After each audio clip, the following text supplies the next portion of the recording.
본문에 등장하는 거짓 선지자들은 누구를 가리키느냐? 마태 당시에 종교적, 민족적 지도자였던 바리새인이나 서기관들을 염두에 두고 하는 표현입니다. 그들은 참다운 신앙의 핵심을 놓쳤습니다. 마태복음 23장에 언급되듯이 천국의 열쇠를 맡았는데도 자기네도 들어가지 않고 남들도 못 들어가게 하는 자들이었습니다. 그리고 두루 돌아다니며 자기의 제자를 삼아서 배가 더 지옥 자식이 되게 하는 자들이었습니다. 오늘 본문은 그러한 그들의 잘못을 지적하는 것뿐만 아니라 그들에 의해서 너희가 유혹받거나 잘못된 길로 가서는 안 된다, 이렇게 경고하시는 말씀입니다.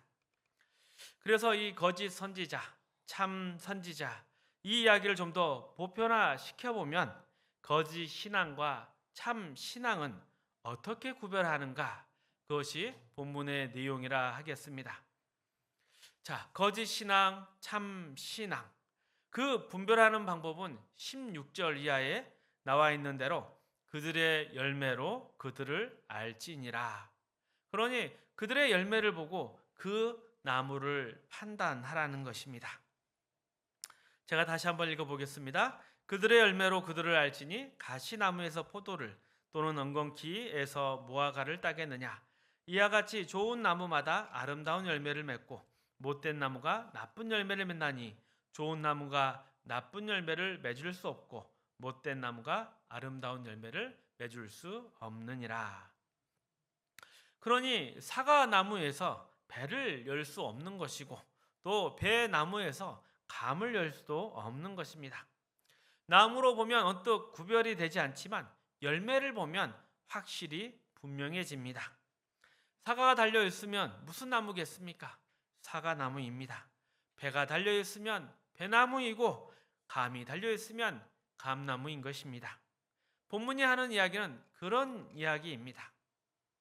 그리고 그 뒷부분의 이야기, 이 말씀도 제가 읽어드리겠습니다. 그날에 많은 사람이 나더러 이르되 주여 주여 우리가 주의 이름으로 선지자 노릇하며 주의 이름으로 귀신을 쫓아내며 주의 이름으로 많은 권능을 행하지 아니하였나이까 하리니. 그러니까 앞뒤의 말씀을 연결해서 보면 선지자 노릇하고 귀신 쫓아내고 능력을 행한 것들을 좋은 나무, 그 나무의 표가 아니다라는 이야기를 하고 있는 것입니다. 우선 우리가 좋은 나무가 되는 것, 좋은 나무로서 열매를 맺는 것, 아름다운 열매를 맺는 나무를 구분하는 데 있어 우선 종교적 명분이나 행위가 그 조건이 되지 않는다는 것을 우리는 분명히 알아야 합니다. 한국 교회가 이 종교적 본성을 좀 가지고 있는데 그것이 무엇이냐? 바로 진심과 열심이었습니다.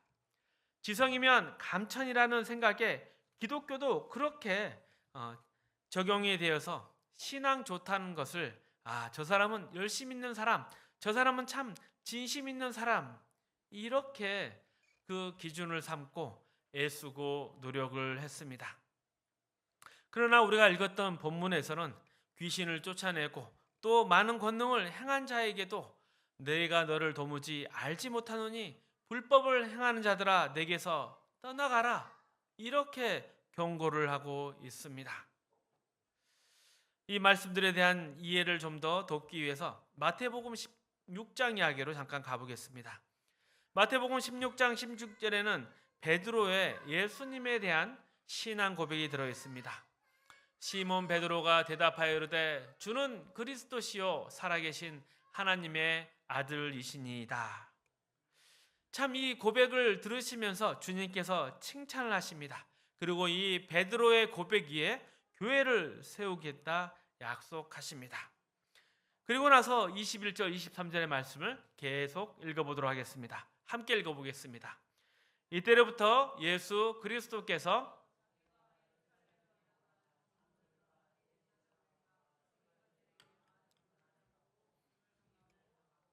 제3일에 살아나야 할 것을 제자들에게 비로소 나타내시니 베드로가 예수를 붙들고 항변하여 이르되 주여 그리 마옵소서, 이 일이 결코 주께 미치지 아니하리이다.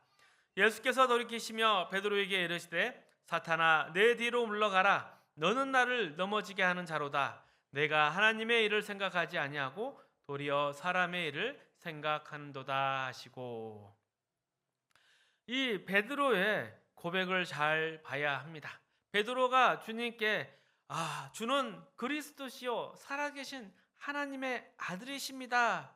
이 고백을 하고 나서 예수님께서 이제 내가 죽어야 한다. 내가 십자가를 져야 한다. 이것을 가르치자 베드로가 뭐라고 합니까? 아니 주님, 그런 일이 주님께 일어나지 않도록 내 목숨을 버려서 주님을 보호하고 주님께 충성으로 서겠습니다. 그 앞을 막아 서겠습니다. 그런데 주님께서는 베드로를 향해서 엄히 꾸짖으십니다. 사단아, 하나님의 일을 생각하지 않고 왜 사람의 일밖에 생각할 줄 모르냐? 이 사단아, 뒤로 물러가라. 꾸짖고 나서는 그 유명한 24절의 말씀을 주십니다. 우리 마태복음 16장 24절 함께 읽어봅니다. 예수께서 제자들에게 이르시되 누구든지 나를 따라오려거든 자기를 부인하고 자기 십자가를 지고 나를 따를 것이니라. 아멘. 그러니 큰 대조가 여기에 있습니다. 너의 그 열심과 충성이 전부가 아니다. 너가 내 뒤를 따르고 내게 충성한다는 것은 자기를 부인하고 자기 십자가를 지는 것이다. 이것이 신앙의 본질이다 말씀하고 계십니다. 우리는 종교적 명분에 너무 치중하고 진심과 열심에 너무 치중을 해서 한국 교회의 분위기는 능력 일변도였습니다. 자꾸 무언가를 해내려고 합니다. 큰 교회를 만들려고 하고 많은 사람들을 불러서 성전을 채우려고 하고 늘 끊임없이 행사를 합니다. 열심을 내고 앞장서서 달리고 했던 그 모든 행동들이 우리의 신앙의 마음인 줄은 모르겠지만 주님께서 베드로를 꾸짖으시고 하시는 이 말씀, 누구든지 나를 따라오거든 자기를 부인하고 자기 십자가를 지고 나를 따를 것이니라. 이 말씀은 전혀 다른 것입니다. 진정한 신앙은 자기의 부인에 있습니다. 그러므로 오늘 본문처럼 그날에 많은 사람들이 주님 앞에서 당연히 칭찬받을 줄 알고 우리가 주의 이름으로 선지자 노릇하고 주의 이름으로 귀신을 내쫓고 주의 이름으로 많은 권능을 했다고 이렇게 신앙 고백을 하는 것을 말하자면 하나님이 인정하시는 좋은 나무의 증거다. 그 내용이라 우리는 생각하고 있습니다. 그러나 주님께서는 내가 너희를 도무지 알지 못한다. 그렇게 하는 것은 아름다운 나무나 아름다운 나무에서 나타나는 열매가 아니다. 이렇게 말씀하시는 것입니다. 아니 그렇다면 주님, 아름다운 나무 또 그 표라는 아름다운 열매는 무엇입니까? 여기서 열매라는 것은 결코 실천의 유무를 따지는 것이 아닙니다. 우리가 열매하면 바로 30배, 60배, 100배의 열매를 맺겠습니다. 말씀 듣고 가만히 있지 말고 우리 들은 만큼 실천합시다. 이렇게 이야기를 합니다. 그러나 본문의 얘기는 잘 보면 그 나무에 나무된 필연적 표로서 열매가 나오는 것이다. 그러니 열매를 맺자, 열매를 맺자 이것이 아니라 그런 열매가 나올 수밖에 없는, 그런 열매를 맺을 수밖에 없는 그 나무가 되자, 그 좋은 나무가 되자, 이것을 이야기하고 있습니다. 이 나무가 되자, 이것을 다른 표현으로는 우리가 하나님의 자녀가 되는 것이고 예수의 제자가 되는 것입니다. 우리의 존재가 변화하는 것이지 어떤 구호나 행동이나 명분은 아닌 것입니다. 우리 갈라디아서 5장 16절에 18절 말씀 함께 읽어봅니다. 내가 이르노니 너희는 성령을 따라 행하라. 그리하면 육체의 욕심을 이루지 아니하리라. 육체의 소욕은 성령을 거스르고 성령은 육체를 거스르나니 이 둘이 서로 대적하므로 너희가 원하는 것을 하지 못하게 하려 함이니라. 너희가 만일 성령의 인도하신 바가 되면 율법 아래에 있지 아니하리라. 이 구절은 하나님의 자녀들에게 성령을 쫓을 것을 권면하면서 성령을 쫓으면 육체와 등을 지게 되고 육체를 쫓으면 성령과 등을 돌리게 된다 이야기를 합니다. 그러니 둘 중에 하나인 것이죠. 그 가운데 회색은 없는 것입니다. 이처럼 육체의 길과 성령의 길은 정반대의 것입니다. 그래서 우리에게 성령을 쫓을 것을 권면하고 있습니다. 그렇다면 현실적인 문제로서 내가 지금 이것이 육체를 쫓는 것인지 성령을 쫓는 것인지 무엇으로 아느냐, 이런 질문이 있지 않겠습니까? 거기에 대해서 19절에 이렇게 말씀하고 있습니다. 육체의 일은 분명하니 하면서 육체를 쫓을 때 나타나는 증상이 나열되고 있습니다. 음행과 더러운 것과 호색과 우상 숭배와 주술과 원수 맺는 것과 분쟁과 시기와 분냄과 당짓는 것과 분열함과 이단과 투기와 술 취함과 방탕함과 또 그와 같은 것들이라. 이와 반대로 성령을 쫓으면 22절에 이렇게 이야기를 합니다. 사랑과 희락과 화평과 오래 참음과 자비와 양성과 충성과 온유와 절제가 나타난다.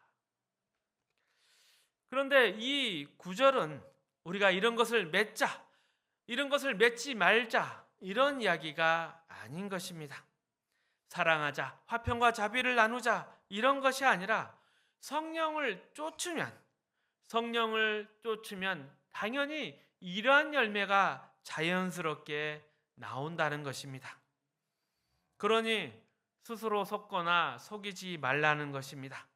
사랑을 나누자, 화평을 나누자, 자비를 나누자, 이런 명분이 있다고 해서 그것이 결코 성령을 쫓는 것이 아니다. 그 명분이 전부가 아니다는 이야기를 하고 있습니다. 선지자 노력을 했으니 내가 성령을 쫓고 있는 참다운 신앙의 길을 걷고 있다. 속지 말라.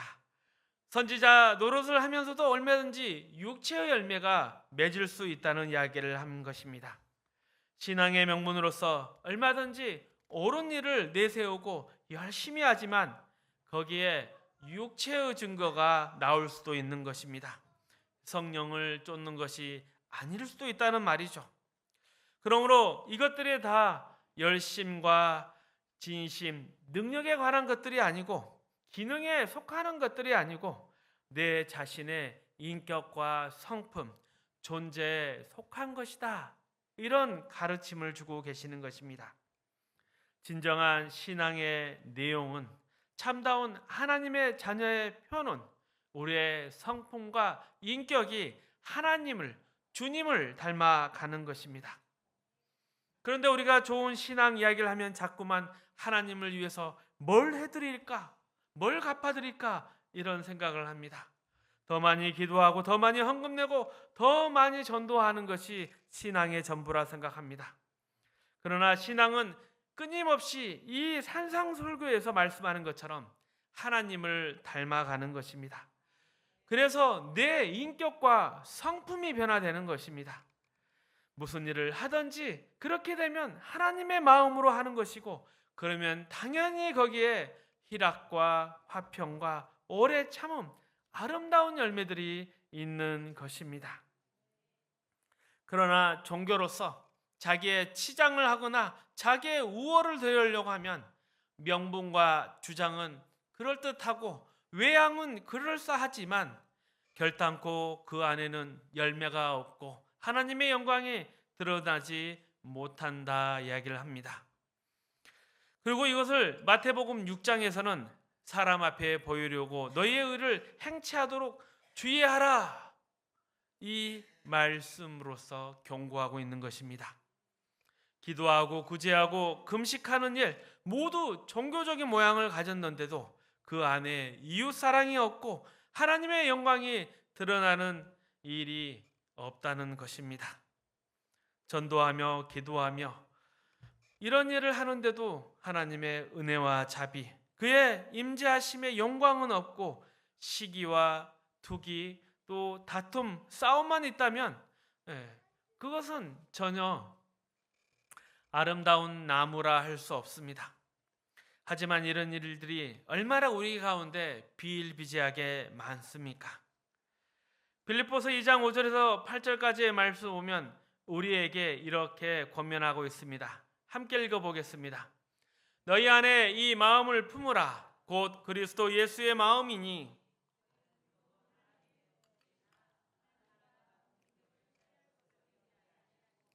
오히려 자기를 비워 종의 형체를 가지사 사람들과 같이 되셨고 사람의 모양으로 나타나사 자기를 낮추시고 죽기까지 복종하셨으니 곧 십자가에 죽으심이라. 아멘. 그러니 하나님의 자녀에게 십자가에 죽기까지 순종하신 그 예수의 마음을 품으라고 합니다. 그런데 이 마음을 어떤 때 품으라? 그 다음 말씀입니다. 빌립보서 2장 1절 4절 말씀입니다. 그러므로 그리스도 안에 무슨 권면이나 사랑에 무슨 위로나 성령의 무슨 교제나 긍휼이나 자비가 있거든 마음을 같이하여 같은 사랑을 가지고 뜻을 합하면 한 마음을 품어 아무 일에든지 다툼이나 허영으로 하지 말고 오직 겸손한 마음으로 각각 자기보다 남을 낮게 여기고 각각 자기 일을 돌본 뿐더러 다른 사람들의 일을 돌보아 나의 기쁨을 충만하게 하라. 그러니 십자가에 죽기까지 순종하신 예수의 마음을 품으라 하는 때는 바로 옳은 일을 할 때입니다. 좋은 일을 할 때 이 마음을 품으라는 것입니다. 그리스도 안에 무슨 권면이나 사랑의 무슨 위로나 성령의 무슨 교제나 즉 긍휼과 자비를 행할 때 하라는 것입니다. 왜냐하면 우리는 옳은 일을 할 때 제일 많이 실수를 합니다. 옳기 때문입니다. 옳으면 꼭 실수를 합니다. 하지만 그래서는 안 되는 것입니다. 하나님께서 우리 불쌍한 죄 지은 인간들, 죽을 수밖에 없는 우리를 향해서 사랑과 긍휼을 베푸시사 그 아들을 보내시고 그 아들 예수를 십자가에 우리가 못 박았습니다. 우리는 내가 만일 하나님의 아들이거든 그 십자가에서 내려보라 이렇게까지 조롱했지만 예수님의 답은 이것이었습니다. 아버지여 저들을 사하여 주옵소서. 저들이 자기가 하는 일을 알지 못하나이다. 하나님이 우리에게 뭔가 빚진 것이 있었습니까? 예수님이 우리에게 뭔가 빚진 것이 있었습니까? 그렇지 않았습니다. 그런데 우리는 우리를 구원하러 오신 그 십자가를 지러 오신 예수님을 모욕하고 고통을 안겨주었습니다. 거기에 대해서 예수님의 답은 저들을 사하여 주옵소서였습니다. 우리는 끊임없이 우리의 신앙의 형태에서 제일 못 나가는 가장 어려운 부분이 바로 내가 옳았을 때 양보하는 것을 하지를 못합니다. 이것은 건강한 신앙이 아닙니다. 우리 기독교의 핵심은 옳은 일을 할 때도 십자가를 져서 해야 된다. 그 사실에 기독교의 핵심이 있습니다. 우리의 거룩, 우리의 능력이 내 자신을 부인하고 내 십자가를 지는 것으로 나타나는데 우리 기독교의 독특함이 있는 것입니다. 이것을 놓치지 말라. 똑똑하고 옳은 것을 증명하기 위해서 주변 사람들을 죽이지 말라. 다른 사람의 못난 것들을 폭로하지 말라. 이렇게 십자가의 예수는 이야기를 하고 있습니다. 세상에서 보십시오. 세상에서는 똑똑한 사람 곁에 갈 수가 없습니다. 똑똑하다는 표가 목을 세우고 눈에 힘을 주고 비웃음을 머금는 표정으로 나타납니다. 이것은 진짜 똑똑한 것이 무엇인지 모르는 것입니다. 똑똑하다는 것은 그의 똑똑함으로 인해서 옆에 있는 많은 사람들이 혜택을 받게 되어야 합니다. 큰 나무가 큰 그늘을 들이우듯이 주변에 있는 사람에게 이 혜택을 주어야 똑똑한 것입니다. 혼자를 위한 똑똑함은 이것은 진짜 똑똑함이 아닙니다. 우리의 신앙도 그렇습니다. 본인이 신앙적으로 어떤 높고 깊은 경지에 들어갔다 생각하면 은근 잘난 척하지 않습니까? 너희가 아직 잘 몰라서 그래 이러면서 자신의 신앙을 자랑합니다. 이것은 전혀 건강한 신앙, 참된 신앙이 아닙니다. 신앙이 고급하고 깊을수록 그로 말미암아서 주변 사람들이 모두 힘을 얻고 위로를 받고 격려를 받는 것입니다. 포근한 어머니의 품이 돼가는 것이 건강한 신앙입니다. 이처럼 모든 신앙의 행위 그리고 신앙의 마음의 태도는 늘 이 성품적이고 인격적인 것에서부터 출발하는 것입니다.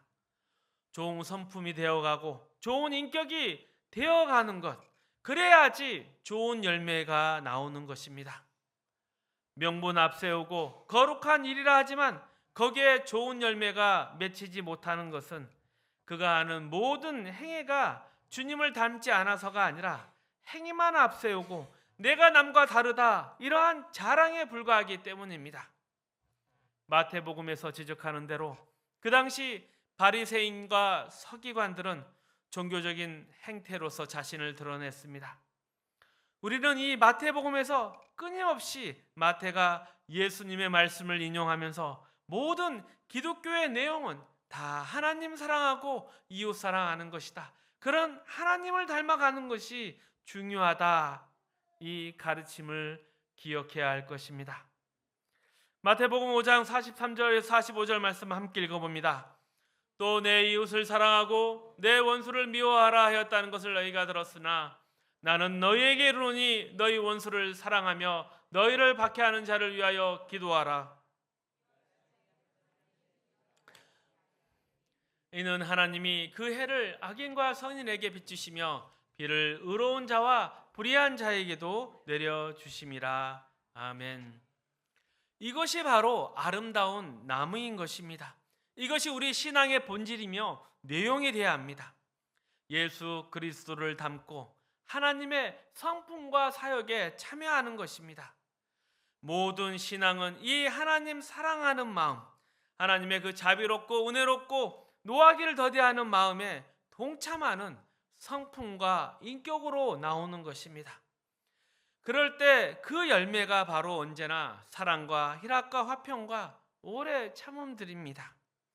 이것이 진정 참된 신앙입니다. 너무 쉽게 선지자 노릇하고 귀신 쫓아내고 많은 권능 행한 것으로 자신의 신앙을 안심해서는 안 됩니다. 신앙이라는 것은 경쟁적이지 않습니다. 주를 사랑한 우리의 마음이 이웃을 사랑하는 주님의 마음에 동참해서 우리의 이웃에게 유익을 주기 위해서 내가 먼저 희생을 감수하는 것입니다. 기쁨으로 그것을 받아들이는 것입니다. 이것이 이웃 사랑입니다. 사랑이라는 것은 언제나 상대를, 대상을 좋게 하기 위해서 사랑을 하는 자가 내 희생을 기쁘게 감수하는 것입니다. 그리고 그때 열리는 열매들, 성령의 열매들은 다 성품적인 것입니다. 우리에게 주어진 삶의 한가운데서 매일의 일상의 삶에서 주님의 마음을 품은 존재로서 반응하는가 스스로에게 물어보십시오. 우리의 신앙은 내가 서 있어야 하는 자리, 이 자리에서 내가 바로 하나님의 자녀요 하나님의 닮음으로써 나타나는 그 하나님의 영광을 증거하는 자로서의 책임이 있으며 그것을 행하고 나누어야 되는 것으로 드러나야 합니다. 그리고 이러한 싸움은 능력의 싸움이 아닙니다. 배웠고 못 배웠다, 가졌고 못 가졌다, 좋은 환경이다, 나쁜 환경이다, 아무 의미가 없습니다. 누구나 어디서나 어떤 형편에서나 해야 하는 것입니다. 만약 스스로 내가 참 신앙생활 잘하지 못하고 있지 않는가 이런 걱정이 든다면 이런 신앙의 책임을 놓친 것은 아닌지 반대로 점검해 봐야 합니다. 배운 것 없고 가진 것 없는 자리에서도 우리는 어찌했든 하나님을 만나고 세상을 만나고 이웃을 만납니다. 거기서 우리는 다른 사람으로 존재해야 합니다. 아, 참 저 사람은 다르다. 저 사람 정말 예수님 동생이다. 저 사람 보면 하나님이 어떤 분인지 알 수 있다. 이 책임을 감당해야 하는 것입니다. 우리가 이 책임을 기쁘게 감당할 때 거기에 하나님의 영광이 드러날 것입니다. 그리고 이웃과 온 세상이 하나님께 돌아오는 일들이 생길 것입니다. 반대로 이것을 제대로 감당하지 못하면 하나님의 영광을 가리는 것이고 하나님 찾는 자에서 그들 앞에서 못난 내 모습만 드러나게 되는 것이고 참 예수 믿는 게 더 재수 없어 이런 손가락질을 받게 될 것입니다. 아름다운 나무, 아름다운 열매 얼마나 바라고 원하는 것들입니까? 하나님 자녀로서 그 책임들 또 하나님이 그 원하시는 요구와 명령들을 기억하면서 당장 오늘부터라도 내가 서 있는 이 자리에서 하나님의 자녀답게 살아가시고 선한 영향력을 미치시고 또 나와 함께 하시는 하나님 이웃과 함께 즐거워하며 승리하시기를 주님의 이름으로 축복합니다.